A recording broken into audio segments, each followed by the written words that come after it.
Black celebrities. And we're going to get into the whole BET movement next after this. But black celebrities have now come out en masse. I have never in my life seen more black celebrities, more town halls. The only other time that black people and black men in particular came together was during the Millionaire Man March, and Farrakhan had to do that. Let me tell you something. The only time that I seen, I'm sorry, you're right. It's one other time outside of that. The main time that I seen black people come together for no reason was when they came together for the Million Man March, and then they made some movies that came along with it. The only other time that I see black men come together in order to advocate for women is when they opening up a new strip club in your neighborhood. You know what I'm saying? But I've never seen so many black men come together outside of a Diddy party to advocate for women to do things that's only other time I seen them come together was when they all wanted to go to a Diddy party so they can get towed up.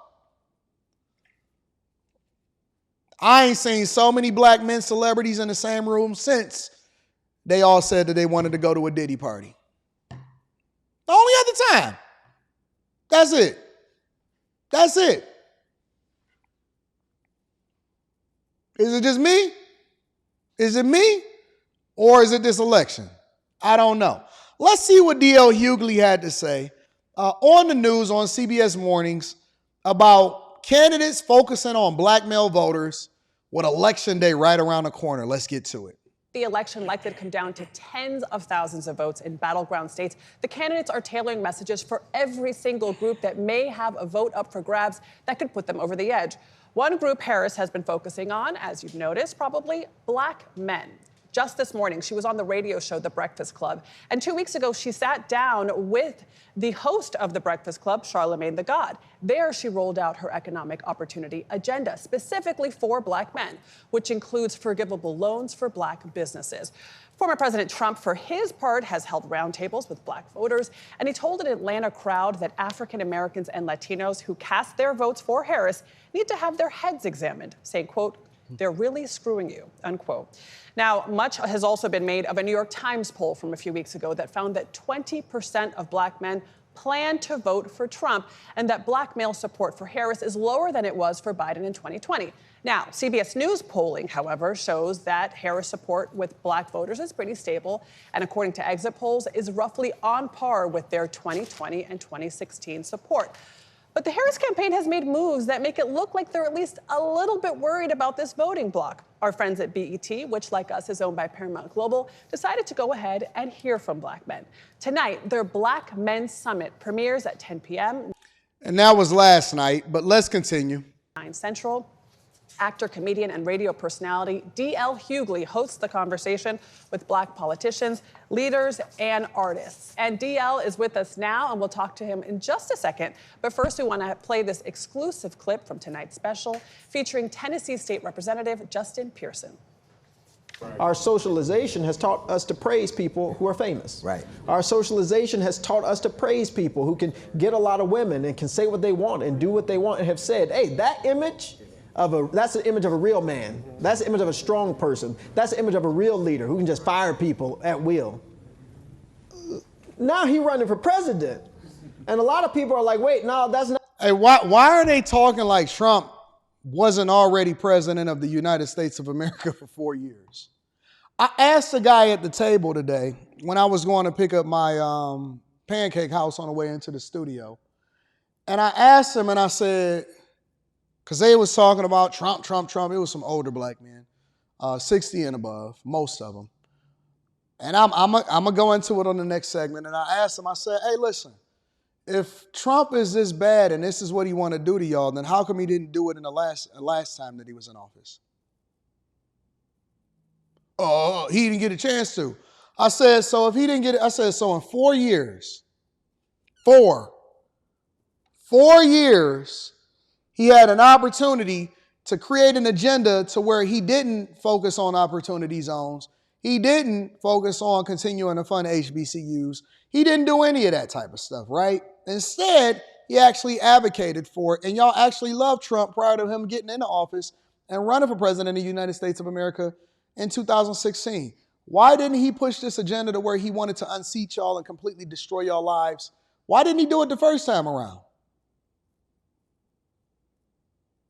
These people are talking like he wasn't already president of the United States of America, and we can't see a large sample size of what his presidency would look like for us as individuals. That's not it anymore. Right. But years of socialization have to that you want to lead. The perception of sexism. Right, I got to wear shades. DL, good morning. Good morning, man. You know I love democracy. I'm up early in the morning trying to save it, baby. I hear you. All right, well, let's talk about these vote totals that may or may not come in by black men voting for Kamala Harris. It would seem the campaign's at least a little worried, at least based on the Obama comments and where they've been going and the audiences they've been having.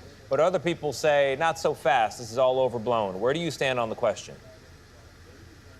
Well, ultimately, I think it's a false choice. I think that it's disingenuous to pretend that black men, we vote at a higher rate than any other demographic except black women. And I think we're going to be there ultimately. But I think the media seems to be a bit one-sided. I think it is legitimate to ask the question whether Kamala and the campaign is concerned about the perceived erosion of black men. But it would be a more honest approach would be, why is he eroding? We can talk to DeAndre at the barbershop in Detroit. Why aren't we talking about him losing Dick Cheney and Geraldo Rivera and Jeff Flake? So it seems a bit one-sided. I think that she's working as hard as she should to reach out to people who are an important constituent and to hear their concerns. It's also important to remember that Donald Trump has been the top of the ticket for the Republican Party for 10 straight years. Hey, let me ask y'all a question. The question was about the engagement of black people and whether or not they're going to continue to vote for Kamala Harris, considering that we've traditionally, as a black population or as black culture, swung in favor of Democrats, but more and more of them, men in particular, are moving towards the party of the Republican because we are largely considered conservative in our lifestyle anyway. The question was about her ability to court this demographic. The same thing happens every single time. And you know what that is? Somehow, some way, they start talking about how much they don't like Trump. It's free promotion, baby. It's free promotion, baby. Every single time, somehow, some way, they go into what they don't like about Donald Trump, no matter what the question is. And it's never come up with a plan. He has concepts of a plan. 120 days she's been out and already has a plan that was an agenda for black men that they constructed. So I think you can see that. Yeah, I'm not really interested in marijuana laws being decriminalized on a federal level. That don't really affect me. Difference is right there. DL, just this morning on The Breakfast Club, Kamala Harris said that brothers aren't saying that they are going to Trump, that is overplayed in the media. But the polls are what they are, or do you think the polls aren't accurate? Well, I think the quickest way, I say this all the time, the quickest way to make a black dude lie to you is ask him a question with a clipboard in your hand. So I think, if there are people who are reticent to speak to pollsters who are Trump voters, I think that would be true of anybody. I think. But I don't know the methodology. I know personally this is not anecdotal, but I don't know anybody who's ever been polled before. But ultimately, I think this is an opportunity for young black men or black men, period, to do something I've never seen the political process avail them to, and that's an opportunity to tell people what they want. And I think she's done that, and she was doing that before she was the top of the ticket, and she's doing it now. And I think she's laid out an agenda that is full of the things that a lot of black men have said they wanted, and I think we have an obligation to see if she is true to her word. Nope. I haven't heard anybody ask black men what they wanted, and I've seen them roll out a set of policies or a set of revised versions of what they've already had on the books to then try to appease. And that's why even when you looked on the website, it says to black men and others. And then right under those summary talking points, you know what you're seeing? Right under those summary talking points, do you know what you're seeing? You seen an ad about how it is that you need to be afraid of Donald Trump. You seen an ad of how you needed to be afraid of Donald Trump. Look at it. I can pull it up for you right now. No worries. We're going to go ahead and do so because this is my show and I can do what I want when I want to do it, and nobody can tell me what to do because I'm not controlled, and I'm not a paid shill. Nobody can control me and nobody can tell me what I can and can't talk about. Guess what? I do what I want to do when I want to do it. Yep, I do what I want to do when I want to do it. So if I go to it, there will be no subscribing for me. If I go to it, I can look at it. Oh, smack. To black entrepreneurs and others. I already got good health care coverage, so I'm not really focused on that. I'm good. Because the National Health Equity Initiative is applicable to everybody. I don't really care about legalizing marijuana and the unjust barriers of smoking trees every day on a federal level. I don't care. And then all of the rest of this stuff is applicable to everybody because it's just it's the revised version of what she's saying as far as going after corporate America, who already have low margins in the grocery sector for price gouging for food and groceries. How is this applicable to black men?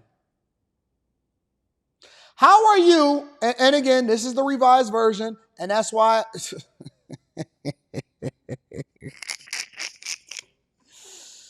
oh man, oh my God.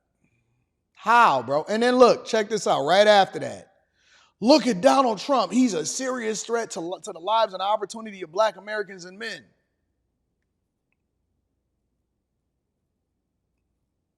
Trying to fearmonger you. They're trying to fearmonger you. But let's continue. DL, what do you think are the biggest misconceptions about black men voters? I know that one of the things that black men wanted that nobody paid attention to, and everybody called us, because I'm not even under the thumb of child support. They wanted revisions to the family court laws. Guess what you heard? Zero, zilch, nada. One of the things that black men said that they wanted, because they just threw these initiatives out there and nobody wanted to have a conversation about it. One of the things that black men said that they wanted is they wanted to update family court laws that was established at a time where women didn't have as many rights as they have now. And women have the right to choose for themselves. They have the ability to be able to make as much money as men. And by default, the family court laws are still slated in the favor of women, yet we want to say we want equal for all. Why aren't we updating family court laws to better or less, or to more importantly, reflect the values and the ways in which opportunities are being presented to women today? And guess what everybody said? They were silent. You know what they always say? They say everything should be equal.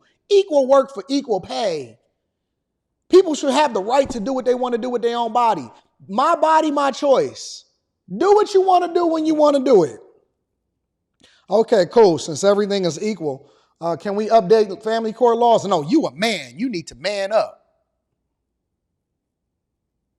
Wait. I thought you said everything is equal, and I thought you wanted to know what men wanted. No, you a man. Wait. Is it equal, or are we separating it? Because if I want to go and use your bathroom, you okay with it. If I want to go and play in your makeup and then dunk on your head, then you cool with it.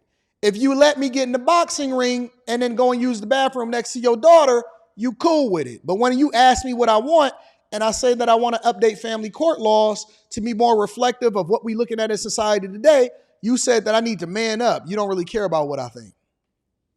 And guess what? I'm not even a person that is affected by it, but I'm listening to my constituents. I'm listening to my constituents. And I would love to make sure that I address your needs and concerns reasonably if it makes sense. And guess what? It makes sense. But I don't see anything. I don't see anybody asking men what they want, because the minute that they say what makes sense and what's fair and equitable for all, they ignore you. They don't want to hear nothing that you got to say. They want to throw you crumbs and say, eat. Eat them crumbs. Take them little crumbs off the table. And guess what? Even updating family court laws, nobody is saying that you giving us a handout. We just saying that we want to play a fair playing field. We want an equal playing field. Nobody is saying give us diversity, equity, and inclusion and give us a handout. We don't want your marijuana. We don't want your loans. We don't want none of that. All we want is the ability to have a fair playing field so we can make it make sense. When you decided that you wanted to align yourself with feminism and leave the family, we said, my money, my choice. Your body, your choice. My money, my choice. Why should you by default get the kids? Who said that you was the best parent? Shouldn't the best parent or the one that has the capacity or the availability of resources to be able to parent that child effectively, to put them in a strong household, in a great community? Shouldn't it be on a case-by-case basis instead of at default be swinging in the favor of a woman just because she's a woman? Because if the woman, men aren't complaining. Hey, if the woman is the one that's the best for the kid, all I'm asking you to do is to allow for me to play a role in his life and we can figure it out from there. It's a case-by-case basis. It should not be default slanted in one favor or another. Equal is equal, right? It's whoever is the best for the child and also who is the most fair when it comes to making sure that the child has the ability to participate in both parents' life. Who can give this child the best situation and the best life? I don't really understand why that's such a bad thing. How come nobody is talking about that? Listen, when I run for president of the United States of America,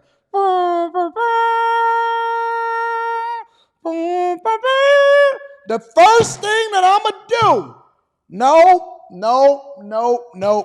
I'm not doing nothing until I change and advocate all the way up to the top of the top. I want Congress to work with me. Congress members, Congress, I'd love to have your vote.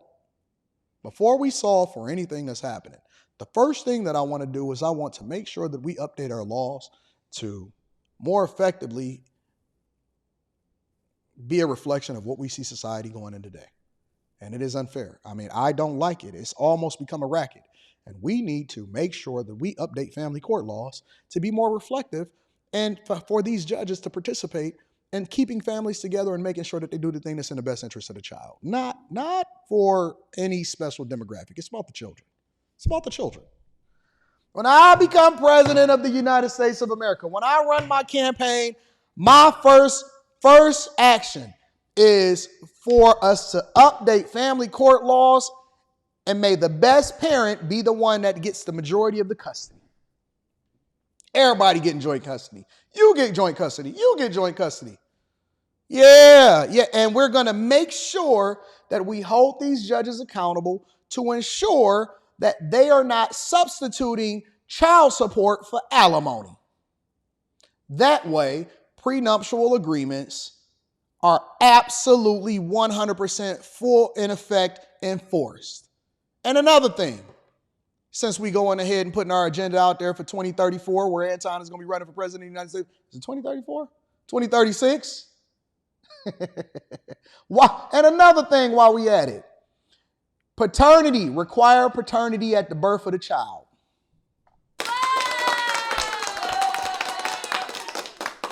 Require paternity at the birth of the child. Yes.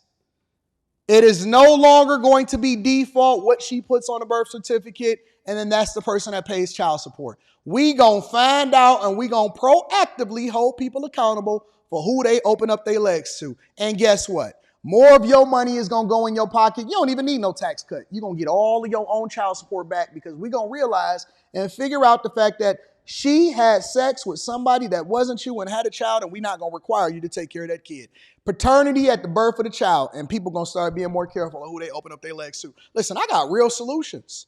I got real bipartisan solutions that's going to help the everyday American. And guess what? That's not even just for black men. That's for all men. That's for all men. My agenda in 2036 is going to be absolutely 100% a bipartisan, working across both sides of the aisle, because both Democrats and Republicans alike are the ones that are suffering at the hands of family court law. It should not be this way. We're not gonna put a cap on insulin. We're gonna put a cap on lawyers' fees. We're not putting a cap on insulin. We putting a cap on lawyers' fees. Yes, we are. Forget the cap of insulin. Some of us can just eat right. Forget that. Listen, eat right. You ain't got to worry about no insulin. We putting the cap on lawyers' fees. Yeah. We not going to drive people bankrupt just because they no longer want to sit there next to the person that don't have their best interests at heart. We putting the cap on lawyers' fees. Now, if you want to know what men really want, I could tell you what men want. And it ain't no federal non-banning on marijuana. Let's hear what the rest of the DO usually got to say. I think that we're not involved. I think that we're not engaged. I think everything society cares about, we do. We care about our economic prospects. We care about being involved in the wealth-making mechanisms of this country. We care about a woman's bodily autonomy. We care about the environment. We care about schools. So we're no different than anybody else. I think what is different is this is the first time in my recent recollection, or in my memory at all. And when women decide that they want to put the wrong man on the birth certificate intentionally, that is a felony, and you are going to be prosecuted at the fullest extent of the law. That's falsifying documents. That is the equivalent of filing false documents in order to enrich thyself. That is going to be a felony by default. All where somebody asks us what we want. I've been married a long time. My wife ain't never asked me what I wanted, so it's a different process. But I think, I think, what do you want? Is this a trick question? I think it is interesting, and this shows how important we are. But we have to understand, like a lot of demographics that understand, politics is transactional. You don't have to deify a politician or worship a politician. You don't have to be. They are a tool to get what you want. And I think for the first time, not only are black men being asked what they want, but they're coming up with specific things that they need to have to feel like they're participating in this process. Dio, let's talk about the summit, which premieres tonight on BET. What is something you learned from it, and a misconception, something debunked, any takeaway for you personally from what you learned? Well, for what I have learned is that we're not a monolith. We're a demographic that got we're a demographic. He don't even know what he's doing. He don't even know how to talk right. We're not gonna worry about Dio. We're gonna get to him in a minute.